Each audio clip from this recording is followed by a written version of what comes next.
Ouais, je suis assez pessimiste, mais parce qu'il y a des raisons, à mon avis, psychologiques très fortes qui font que ce régime va être assez solide. Il y a des hypothèses climatiques aujourd'hui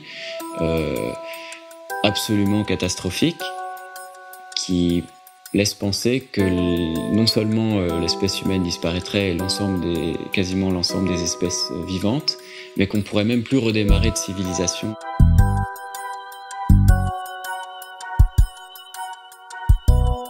Comme on passe aujourd'hui à peu près 7-8 heures par jour sur Internet ou sur son téléphone portable, on est dans un régime virtuel, numérique, dans lequel chaque déplacement, chaque acte d'achat, chaque surf, chaque mail envoyé, chaque SMS génère une trace numérique. Cette trace numérique est archivable, cette trace numérique est surveillable, cette trace numérique est corrélable dans des ensembles statistiques très, très puissants. Et on peut suivre un fragment dans la masse comme on peut suivre globalement un ensemble de comportements. Mais ce qui est très fort, c'est qu'on a besoin de votre liberté pour mieux vous surveiller, quoi. Et plus vous exercez cette liberté individuelle, plus vous laissez de traces, donc plus vous donnez de moyens au pouvoir de vous suivre. On est à l'acmé d'un régime de surveillance dans l'histoire humaine, quoi.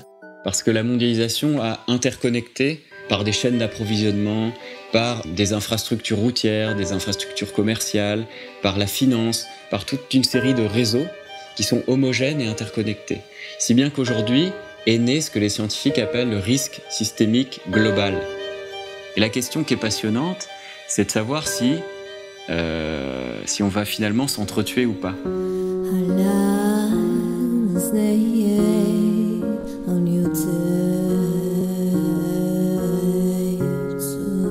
C'est une force plastique, l'humanité. Nos cerveaux, nos corps, nos capacités d'adaptation, nos capacités d'invention sont hallucinants. Tu vois, c'est-à-dire que quand tu regardes, si on s'amusait à faire vraiment l'anthropologie, c'est-à-dire à regarder toutes les façons dont l'être humain a vécu dans l'histoire et selon les géographies, on arriverait à des milliers et des milliers de modes d'existence sociale pour lesquels toutes les utopies sont possibles.